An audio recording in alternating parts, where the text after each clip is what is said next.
Bismillahirrahmanirrahim. Assalamualaikum warahmatullahi wabarakatuh. Waalaikumsalam.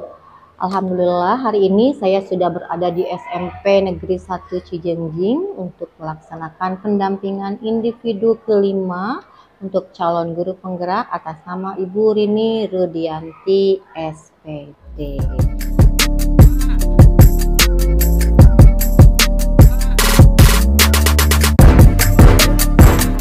Assalamualaikum Ibu Waalaikumsalam, Rini. Ibu. Ibu bagaimana kabarnya hari ini? Alhamdulillah sehat Dan insya bahagia. Allah bahagia. Amin. Ibu kesibukannya hari ini apa saja?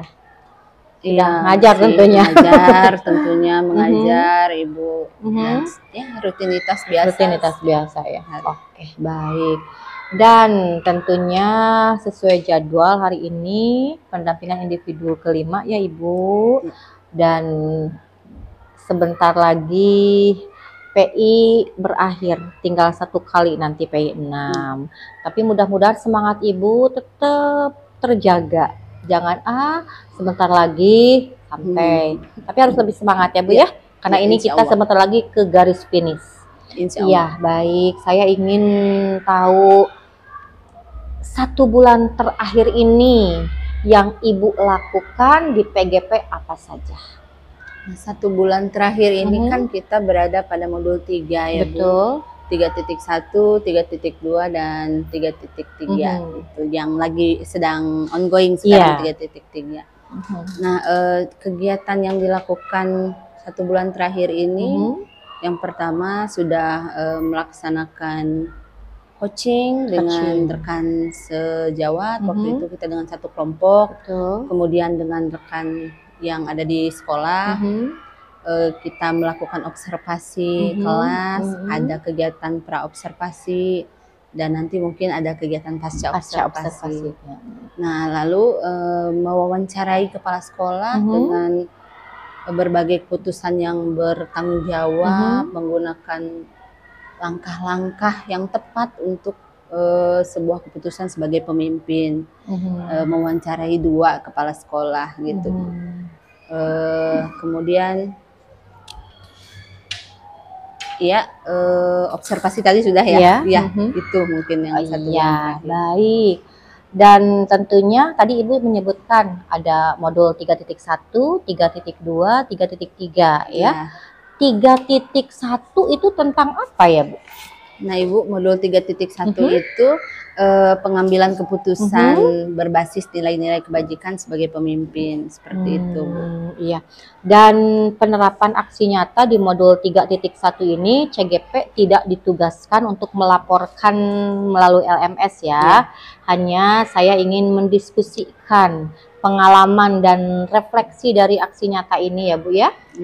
Nah, sekarang berdasarkan hasil pemetaan yang Ibu lakukan, bagaimana hal tersebut yang ada di aksi nyata 3.1 ini mempengaruhi proses pengambilan keputusan yang dilakukan oleh Ibu? Pertama saya melihat dulu, belajar dari pemimpin-pemimpin yang ada. Yang pertama di sekolah saya, lalu sekolah-sekolah yang lain sudah menggunakan, beberapa kepala sekolah sudah menggunakan 4 paradigma, lalu 3 prinsip dan 9 langkah untuk mengambil keputusan, seperti itu Ibu. Nah, saya mengambil dari pengalaman kepala sekolah yang ada yang bisa dipikirkan terlebih dahulu, lalu ada yang secara spontan harus mengambil keputusan. Jadi 4 paradigma lalu 3 prinsip dan 9 langkah ini memang harus benar-benar dikuasai, karena kadang bisa saja terjadi kita mengambil keputusan dengan waktu yang sangat singkat, seperti itu ya. 4, 3, 9 rumusnya ya. 4 paradigma itu apa saja ya Bu? Nah, 4 paradigma itu yang pertama ada paradigma individu lawan masyarakat, lalu ada keadilan lawan kasih sayang, lalu ada kebenaran lawan kesetiaan gitu. Nah, lalu ada pun yang satu lagi jangka pendek dan jangka panjang, seperti itu Bu. Nah, Terus yang tiganya kan 4, 3, 9. Iya, ada prinsip Sekalian ini ya, ngecek. ya Ibu. Ada prinsip pengambilan putusan guru penggerak itu ya Bu, ada 3. Berpikir berbasis hasil akhir, Betul. lalu berpikir berbasis pengaturan, lalu yang ketiga berpikir berbasis rasa peduli seperti itu. Kalau yang 9 perpanjangan ya. Tapi Ibu tahu salah satunya dari 9 langkah pengambilan keputusan? Tahu Ibu, karena atau semuanya apa? Tahu? Untuk mengingat-ingat memang saya catat juga gitu. Iya. Supaya bisa lupa, kita bisa lihat gitu kan. Betul. Nah, yang pertama mungkin langkah yang pertama menggali nilai-nilai yang bertentangan. Nah, lalu menentukan pihak yang terlibat, mengumpulkan fakta. Nah, kemudian ada menguji benar dan salah seperti itu Ibu. Lalu prinsip resolusi, investigasi, kemudian buat keputusan, lalu lihat lagi keputusan atau merefleksikan keputusan tersebut. Jadi rumus 4, 3, 9 itu harus senantiasa kita ingat ya. Harus benar-benar dikuasai. Nah, betul. Baik. Apa atau hal apa yang menurut Ibu perlu dikembangkan atau perlu dievaluasi dalam hal tadi yang di aksi nyata modul 3.1 yang telah Ibu lakukan? Ini kan sebagai bahan refleksi diri Ibu ya. Oke. Jadi apa yang menurut Ibu perlu dikembangkan nih, perlu diperbaiki dari aksi nyata tadi? Aksi nyata yang dilakukan kan mewawancarai beberapa pemimpin gitu. Yang perlu diperbaiki ada beberapa mungkin ya, yang mengambil keputusan tidak menggunakan 4 paradigma, 3 prinsip, dan hanya berdasarkan ya rasional berpikir saja seperti itu. Jadi menurut saya menjadi pemimpin yang ideal memang harus menguasai 4, 3, 9 yang seperti itu tadi. Mungkin itu jadi bahan refleksi saya ketika ingin menjadi seorang pemimpin, harus benar-benar menguasai 3, 4, 9 ini Ibu. Seperti itu. Paham. Ya. Terus menurut Ibu nih, hal apa yang mendukung keberhasilan dari keputusan yang kita ambil itu? Yang mendukung keberhasilan ya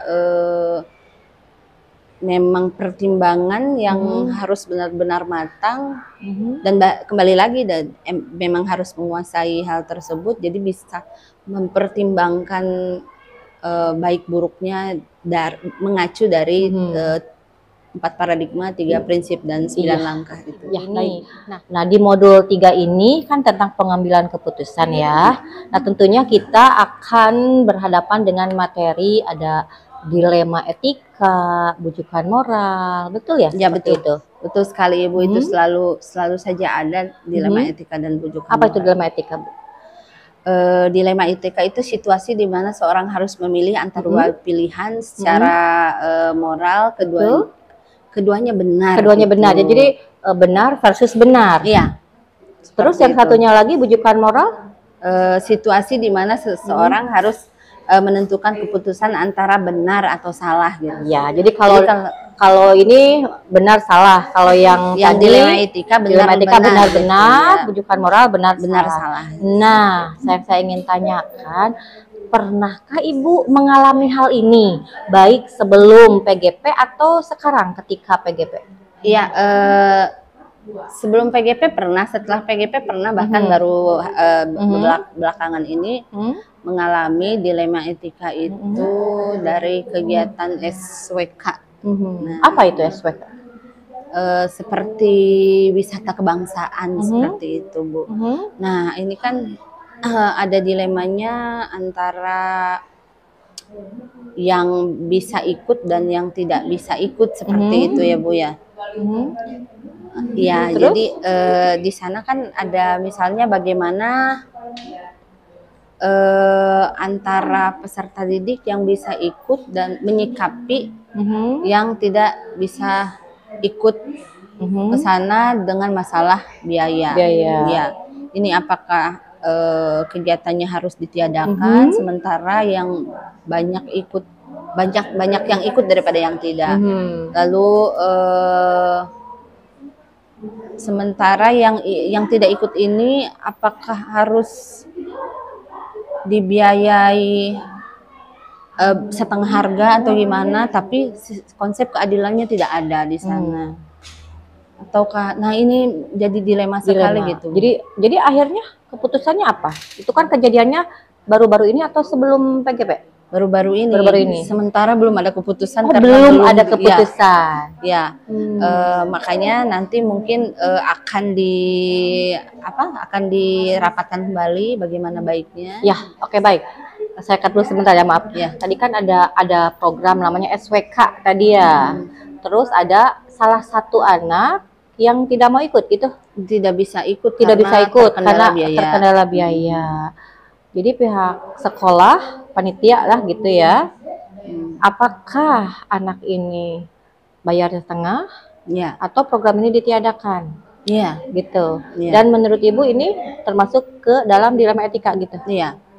Kenapa Ibu kalau misalnya itu dilema etika? Kalau misal tidak ikut, anak ini akan, saya yakin pasti mau karena melihat teman-teman yang lain, tapi dia terkendala oleh biaya. Kalau bayar setengah juga seharusnya benar ya. Misal tidak ikut benar. Karena yang tidak bayar nggak usah, tidak boleh ikut. Tidak boleh ikut. Dibayar setengah benar.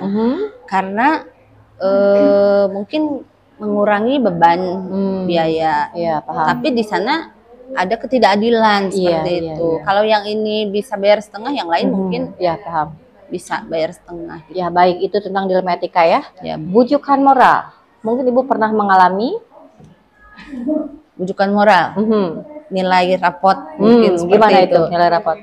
Sering-seringnya itu memang dari nilai rapot. Misalnya sudah terbaca bahwa anak ini sering dipanggil bermasalah, tidak masuk.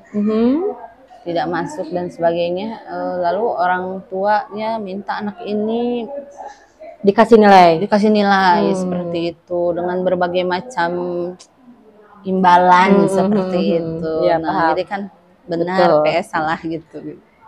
Terus yang Ibu ambil keputusannya seperti apa? Saya menyerahkan secara bersama-sama ya Bu ke dalam sebuah rapat gitu, karena kalau misalnya absen sudah lebih dari berapa puluh persen tidak masuk, kita juga tidak bisa mengambil keputusan sendiri. Kita bisa kasih nilai, tapi ada guru lain mungkin yang keberatan karena sama sekali tidak pernah belajar seperti itu. Nah, pada akhirnya mungkin naik bersyarat gitu Bu. Karena zaman sekarang ini nggak boleh anak tinggal kelas ya? Iya. Pertimbangannya seperti itu. Itu jadi pertimbangan juga karena anak. Tapi kami mendorong seperti ini, kalau sudah diberikan waktu beberapa saat, anak ini tidak bisa kembali membaik gitu Bu, mungkin akan didorong untuk pindah ke sekolah yang lain. Karena mungkin sekolah di sini sudah punya ada aturan tertentu, sekian persen tidak masuk, nyawayahna gitu. Jadi bukan tidak naikkan, tapi didorong untuk pindah ke sekolah yang lain. Iya, baik, dari cerita Ibu barusan ya, yang tadi tentang yang pertama itu yang SWK itu, mudah-mudahan pihak sekolah lah di sini panitia bisa benar-benar memberikan pengambilan keputusan yang tepat ya. Mudah-mudahan, dan tentunya Ibu sebagai CGP harus memberikan sumbang ide, sumbang saran yang 439 itu ya. Baik, itu untuk yang penerapan aksi nyata modul 3.1 ya Bu ya. Selanjutnya tentang rancangan program yang berdampak pada murid. Nih di sini Ibu sudah membuat rancangan program yang berdampak pada murid? Sudah Ibu, mungkin baru rencana saja ya, betul. Belum disosialisasikan. Bisa diceritakan Ibu bagaimana tahapan bagja? Saya mau mulai dulu tahapan bagjanya sudah, karena pada modul 3.3 itu kan Bu harus ada program yang berdampak pada murid. Nah, saya memikirkan, kebetulan saya guru bahasa Indonesia, pasti banyak hubungannya dengan literasi. Iya, paham. Di sekolah kita tahu dewasa ini susah sekali anak mencintai buku, membaca. Tapi membaca tidak hanya bisa di buku ya, literasi digital juga bisa gitu. Berangkat dari permasalahan itu, bagaimana caranya agar anak-anak kita ini mencintai literasi gitu. Mungkin pertamanya dengan paksaan ya, sebuah paksaan. Tapi kita buat paksaan itu menjadi paksaan yang menyenangkan gitu. Karena semua program harus berpihak pada murid, seperti itu ya Bu. Setuju. Nah, saya memikirkan bagaimana di sekolah memang sudah ada kegiatan literasi 15 menit literasi, 15 menit tadarus. Nah, saya memikirkan bagaimana kalau literasi tidak hanya sekedar literasi tapi menghasilkan sebuah karya seperti itu. Dari hasil literasi, entah itu berupa karya fiksi atau non fiksi seperti itu Bu. Ya, ngomong-ngomong paksaan, kok relate sekali ya dari kemarin tadi malam malah setiap scroll sosmed ya, IG lah ya, di sana tertulis, kebetulan saya sedang mempelajari growth mindset ya. Di sana tertulis apapun segala sesuatu itu yang pertama harus terpaksa atau dipaksa. Apapun itu gitu, ke diri kita, ke orang lain. Jadi dari asalnya terpaksa harus, akhirnya jadi biasa.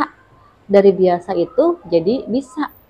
Jadi ya saya setuju dengan perkataan Ibu, harus dipaksa. Harus ada paksaan yang paksaan yang menyenangkan seperti apa?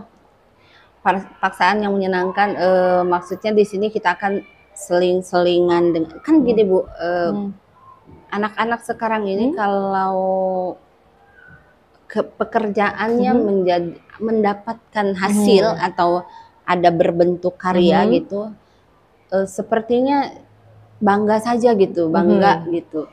Jadi tidak cukup hanya mempelajari saja seperti itu. Nah, sementara program yang ada di kita kan cuma membaca saja sekarang atau menulis resumenya, gitu, seperti itu. Nah, saya berkeinginan dari membaca ini nanti ada sebuah karya yang bisa dihasilkan. Seperti yang saya katakan tadi, kalau buku bacaannya fiksi, mungkin saya berharap anak-anak bisa menghasilkan karya fiksi. Tapi kalau non fiksi, saya berharap anak-anak juga bisa menghasilkan karya non fiksi. Paham. Nah, itu kan rancangan Ibu ya. Tentunya supaya menarik dari rancangan Ibu itu kan ada kayak jargon atau ada judul besar gitu. Misal Jumsi, Jumat Bersih itu kebersihan. Kalau Ibu kan literasi, apa tuh? Ya memang ini agak terdengar sering ya Bu, ada gelis gitu. Ya. Pohon literasi itu namanya kan gelis dengan arti yang mungkin berbeda dengan yang saya punya. Gelis di sini saya gerakan geulis gitu.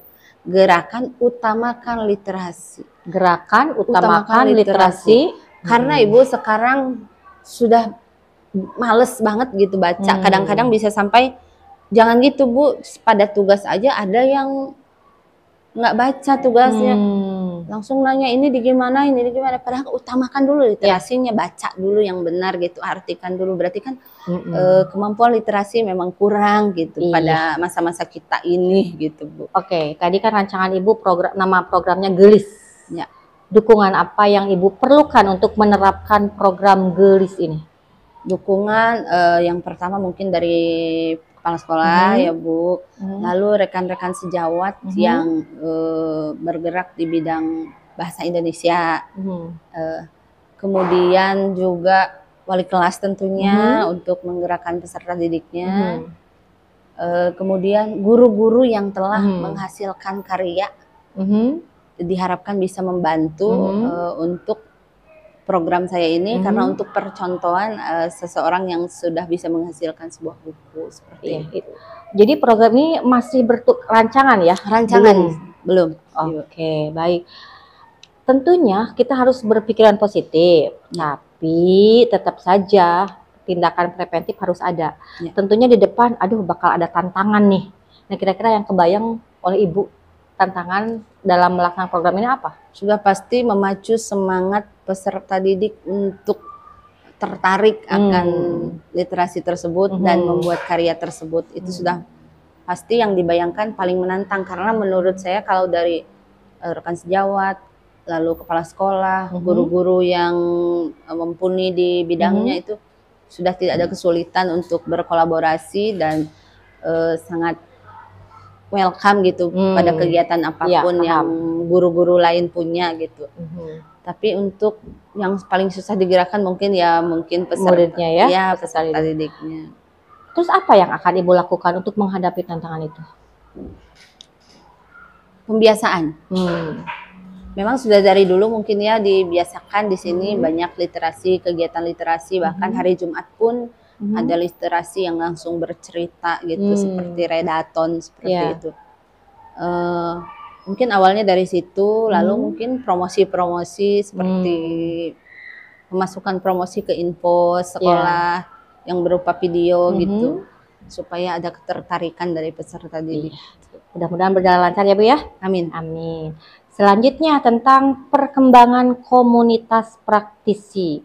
Hal ini sudah kita diskusikan ya di PI sebelumnya, di Lokakarya juga sudah kita bahas tentang komunitas praktisi. Tentunya di sekolah ini sudah ada komunitas praktisi ya Bu ya? Sudah ada Bu, kita sudah selain saya gitu ya, punya CGP satu lagi, lalu yang sudah guru penggerak juga ada 2. Beliau-beliau ini juga sangat membantu dan sangat gesit Ibu membangun komunitas praktisi ini. Ya. Selama ini komunitas praktisinya jalan Bu? Terus jalan Bu. Hari Selasa itu kebetulan ada kegiatan BTQ ya sampai jam 9:30. Itu digunakan untuk komunitas praktisi. Lalu pada Kamis sore juga ada. Jadi Selasa dan Kamis. Perubahan apa yang nampak dari rekan kerja Ibu dengan aktifnya komunitas praktisi ini? Yang pertama tidak terlalu ketinggalan informasi tentang apa yang lagi booming sekarang, misalnya pada kegiatan pembelajaran yang berdiferensiasi, terintegrasi ke SE dan sebagainya. Lalu pada PMM aktif sekali Ibu, bahkan saya punya guru penggerak di sini yang sudah punya 40 berapa Masya Allah, sertifikat, keren sekali, itu bisa jadi inspirasi gitu. Dan beliau juga bersama rekan-rekan yang ini menggerakkan setiap Selasa itu kita PMM mengerjakan secara bersama-sama dengan arahan-arahan dari setiap Selasa ya? Setiap Selasa Ibu. Seperti itu. Jadi dampak yang terlihat itu adalah ya semua PMM jadi aktif. Gitu. Sertifikat yang lain juga bertambah banyak. Betul, gitu. Dan dengan mengerjakan hal tersebut nanti kan ada jejak digital ya, bahwa guru SMP Negeri 1 Cijengjing ini kompetensinya itu luar biasa. Salah satunya gemar belajar tadi ya, dengan membuka-buka PMM ya. Dan kita lagi-lagi mendapatkan bos kinerja Ibu, betul, karena terlihat. Salah satunya itu. Lalu kita Bu ada informasi sedikit, kita tidak perlu diakreditasi sampai otomatis 2029 otomatis. Nah ini salah satu rekam jejak guru-guru aktif di PMM tuh ini. Mudah-mudahan terus ya, apalagi nanti guru penggeraknya bertambah, huruf C-nya kalau udah hilang. Amin, amin. Iya, nah tentunya supaya komunitas belajar ya terus maju kan butuh dukungan.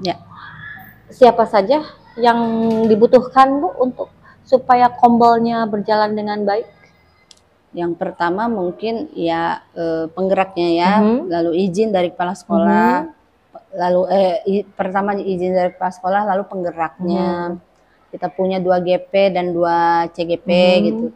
Nah lalu kemauan dari para guru-gurunya atau rekan sejawatnya. Tapi sejauh ini sangat kooperatif sekali, semuanya memang ingin berkembang gitu.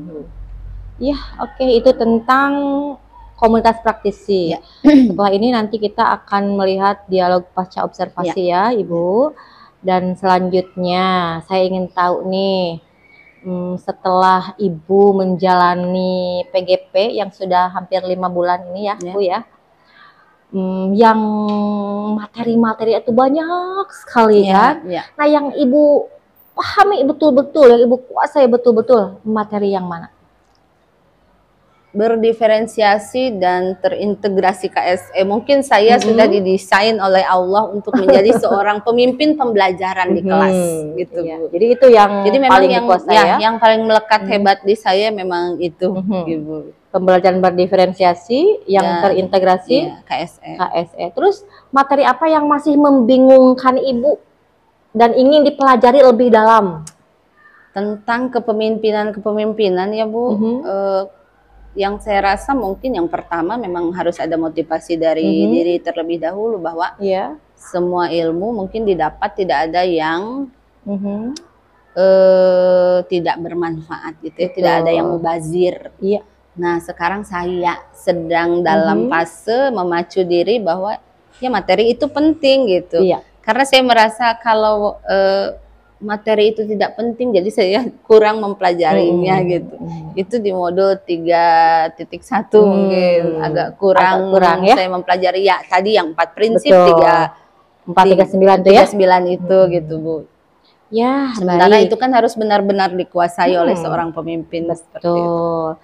Luar biasa ternyata ya, banyak sekali ilmu yang sudah Ibu dapat, tinggal bagaimana Ibu mengimplementasikannya, bagaimana Ibu berbagi dengan rekan semua. Karena ketika Ibu punya ilmu hanya dipakai sendiri kan alangkah tidak eloknya ya. Iya, Bu. Iya.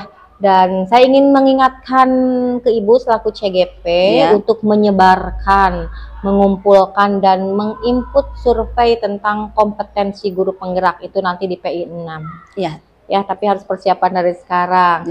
Jadi kuesioner surveinya itu nanti untuk kepala sekolah, untuk rekan sejawat 5 orang, untuk murid-murid 5 orang. Untuk murid-murid 5 orang, dan nanti ada self evaluation yang harus Ibu lakukan. Terus yang kedua, nanti Ibu juga harus menjadwalkan tentang diskusi pemetaan aset ya. Harus